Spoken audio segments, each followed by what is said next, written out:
Hi folks, this is T. And I'm Tom. We're from Show Me Coasters. Today we're doing the 13 coasters at Six Flags over Texas. At number 13 is Wile Coyote's Grand Canyon Blaster. This ride is made by Chance, formerly Chance Morgan. They're known mostly for their flat rides and family rides. Yeah, this ride is actually pretty well sized. I was really surprised. And it's nice because you get 2 rounds on it. Yeah, it's pretty well themed to Wile Coyote and the Roadrunners.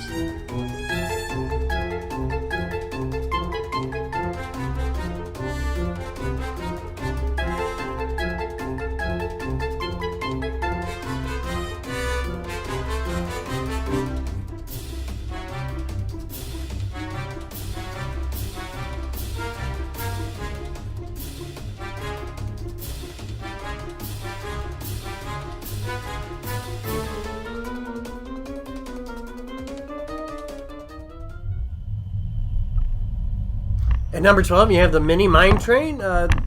What's unique about this park is it has 2 mine trains. There's the adult size one, and then there's the kiddie one, which is what this one is. We rode this. It's actually a pretty fun little coaster. It's pretty smooth, actually. Smoother than the adult size. Yeah, it's a lot smoother. It's a decent length. Yeah, I enjoyed it.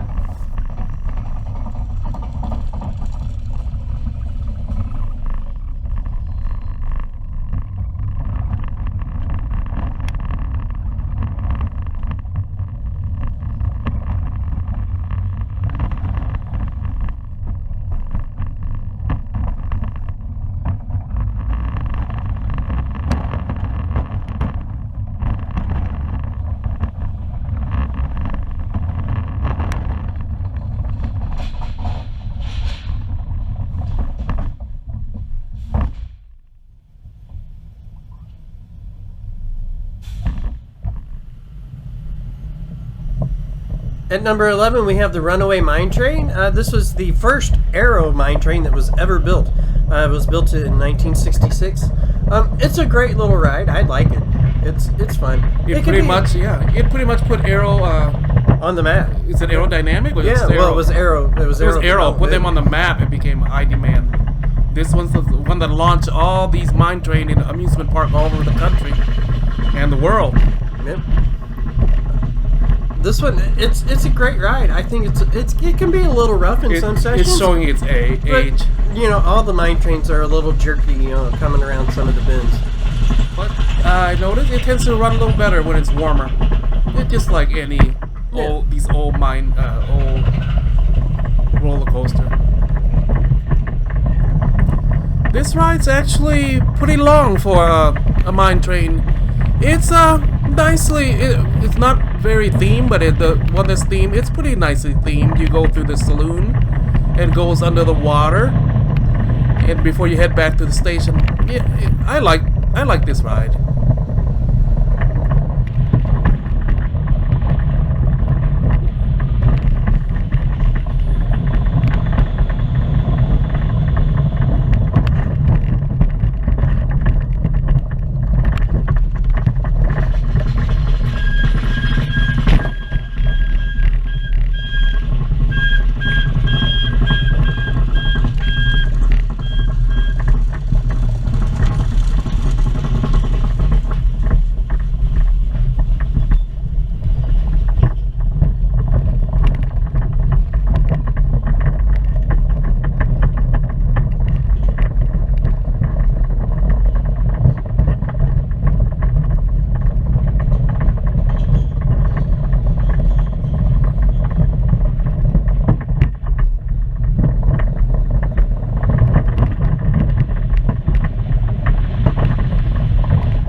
At number 10, we have Runaway Mountain, which is the park's premier dark ride. The normal ride is almost pitch dark. This one was we chose this video just to show you the layout of the ride. Yeah. It's hard to believe this is actually made by Premier Ride. The Premier Ride is known for their launch coaster like Mr. Freeze and Joker's Jinx, all the spaghetti bowls. But this ride, it's very enjoyable. It's not very fast, not too slow. It's more, I wouldn't say kids coaster. No, it's a family coaster. It's a family coaster. But it is completely dark in there. I mean, you're only seeing small pinholes of light through this whole thing until you hit the end, the exit tunnel. And it, for the duration of the ride, it's longer than a lot of indoor coaster. Yeah, it's not as intense as a Flight of Fear or anything, but it's very enjoyable, smooth.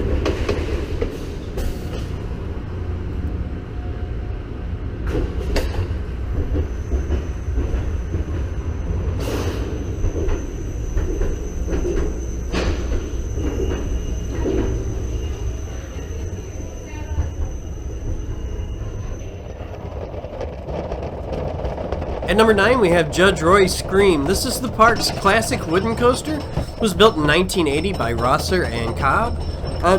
This is a great ride, I think. I've gotten to where I actually like the Woodies. The vibration and the intensity of the ride just seems to be more intense to me on the wood coasters. What's unique about this ride is that it's built outside the park. I mean, when you first enter the park, you see this coaster by the front entrance and the water, the lake.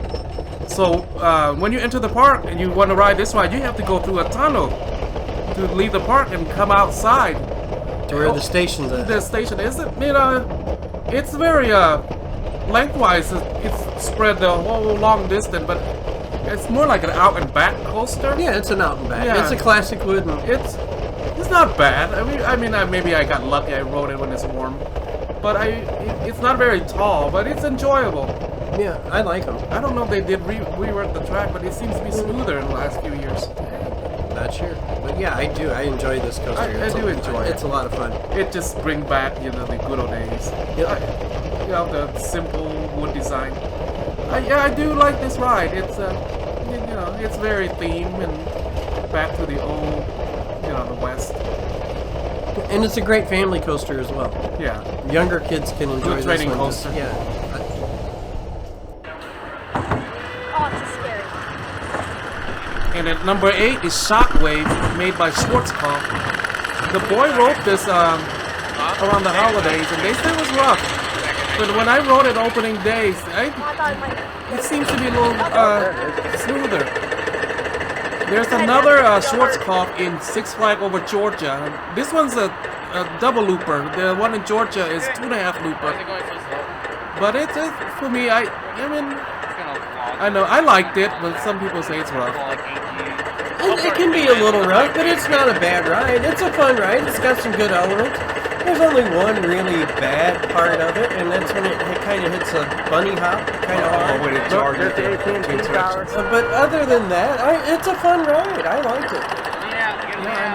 I haven't rode it when it's cold, so I wouldn't know. To be honest, I'm actually kind The of track scared. is so thin, you're like, is this really a coaster? You're afraid that and it's a weight, Look how thin it is. I like this thing. And what's unique is it $4.95 the highway here? I don't remember what the highway was. We stay right by the highway, but you can see the highway in Arlington while you're riding this. Right now, backwards. Let me off.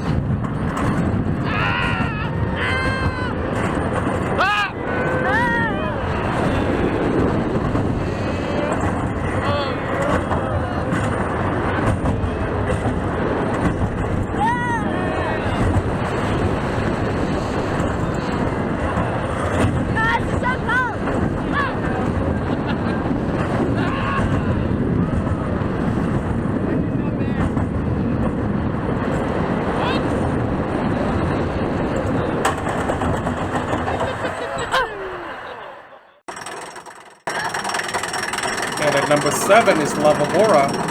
the Intamin bobsled coaster. This ride was originally in Six Flags Magic Mountain called Sarajevo Bobsled. It was rethemed when it was moved here in the ride relocation program. La Vibora means the viper in Spanish, and it's unique. I mean, it's a great ride. It's a coaster, but it feels like a water slide to me. Yeah, I feel the same way, and it's really intense whenever you get up on those banks. You feel like you're gonna fall over. It feels like you're gonna fall out of the sled. But it's a fun ride. It's a great ride. There's only 2 of these in the Six Flags chain. The other one is in Six Flags Great Escape called Alpine Bobsled. They too honor the Winter Olympic. It's a theme to Winter Bobsled ride.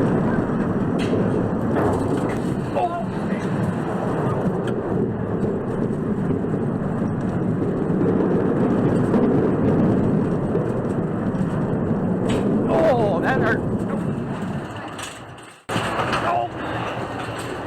And at number 6 is Pandemonium. There's a few of these in the Six Flags chain, I think. St. Louis has one. Six Flags Fiesta Fiesta has one. and there's a couple. There's a Fiesta, not Fiesta, Great Escape. There's a couple more of them in the chain as well. This is a Gerstlauer spinning coaster. It's a great ride. I mean, when you feel like not riding a really big coaster, I just want to take it easy. I ride these. I enjoy it. Yeah, it's a fun ride. They're not bad. They're surprisingly smooth. That's one of the things that really surprises me with these. You would think that this would get rough. But they all named Pandemonium. I wish they would name them different things.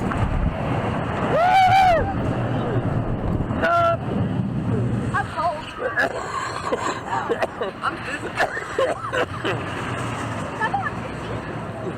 Just look at your brother. Just look at your brother. I'm looking at the cold. At number 5, we have the Joker, which is the S&S 4D free spin. This one just opened in 2017.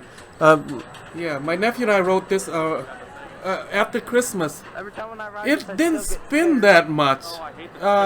We wrote the one in New England and Great Adventure in Chicago. They spin a lot more, but this one, Drake and I wrote it. It didn't spin that much, but it's still enjoyable.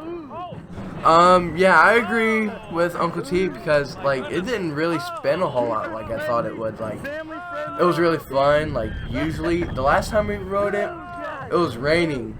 And where was it? The first time we rode it was in Six Flags Great Adventure. We didn't like it because it was raining and it got on our nose. So, And eyes. yeah. But we wrote it a lot more ever since then. And at number 4, we have Batman the Ride, which is the B&M invert here at the park.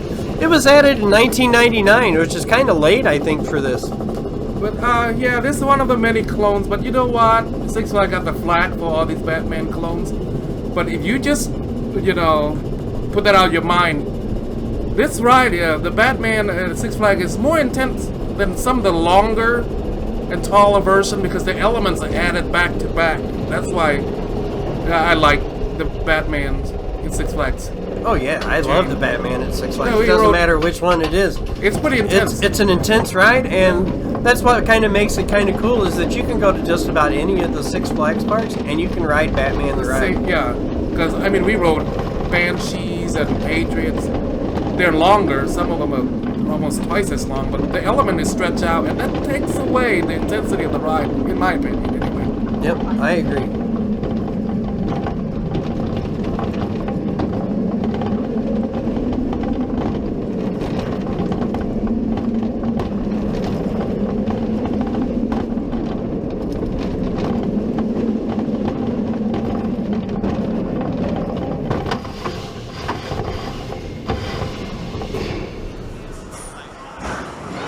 At number 3, we have Mr. Freeze Reverse Blast. This was built by Premier. It's their launch coaster. The Premier struck lottery when they built this one. It is shorter than Spaghetti Bowl, but it is intense, especially that inverted top hat. roller coaster enthusiasts really love it. I mean, they really outdid themselves when they designed this short ride.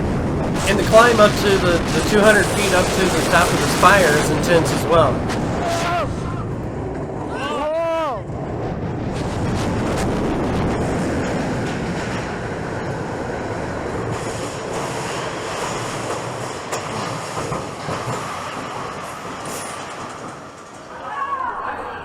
And at number 2, we have New Texas Giant. This was opened in 2011. 2011. It's the first RMC conversion. Yeah. And the great thing about this one, there's not a lot of elements to it, a lot of high bank turns, but not really any inversions. But it's 4,000 feet long, over 4,000 feet long, which makes it a really long ride and a good ride as well. So, folks, for those out there that do not understand RMC, there's two types of tracks. There's the I-box, which is this ride right here, where they strip the old track and put pretty much like an I-beam bar iron. And there's a topper track like Outlaw Run. Yeah, this was the first conversion that Six Flags did with RMC, and it was very long. If you look at all the newer RMC conversion, it's shorter. This is when the RMC was a little cheaper, so it was 4,200 feet. It's a good long ride. You get your money's worth. Folks, you can tell this was their earlier work. They haven't perfected all their elements. For example, this ride doesn't have 0G stalls or barrel rolls, which later RMC conversion have. Oh, God! It does me out of my seat.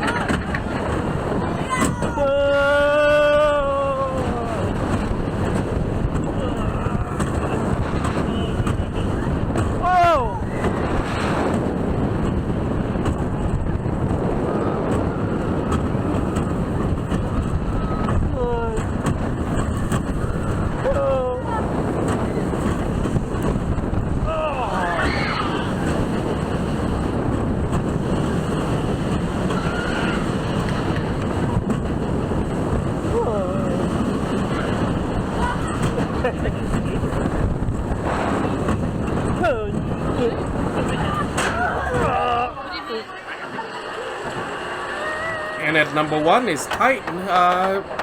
The Wikipedia listed as Giovanola. At that time, Giovanola and Intamin merged. Now it exists as Intamin only. But this is the park's hyper coaster built in 2001.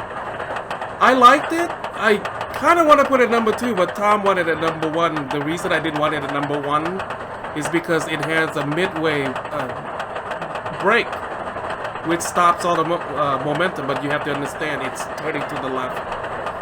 But overall, I enjoy this ride. What do you think, Tom? Yeah, I think this is the best ride at the park, honestly. Even with the mid-course brake run, Break, yeah. It's still. That's the only downside. And Intamin Giovanola, their model is a little sleeker and faster than P&M. It's a 2-seater, folks, and it's pretty fast. What, 83 miles an hour? I think it's like 83 It's to 85 miles an hour. Yeah, it's a really intense ride. Even after the mid-course brake run, I still think it's an intense ride. You hit that mid-course brake run.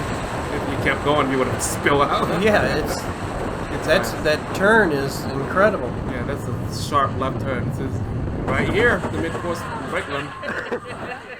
And this bank to the left here coming out of that mid-course. Oh, it's also the one that has like what do you call a helix? A corkscrew that goes the up. Helix is an upward helix. It's upward helix. You rarely see that. So yeah, this is why we put this at number 1. I think it's a great ride. It's intense. It's fast. Even with a mid-course brake. Yeah, it's the best ride at the park, I think. I always liked Hyper. Okay, folks, so that's going to do it for this video. We appreciate you all watching. This is Tom. This is T. And we are Show Me Coasters, and we will see you the next time. Thank you for watching. Like and subscribe.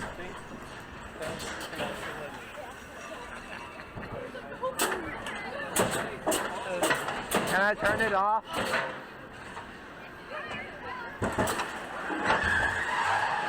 Can I turn it off?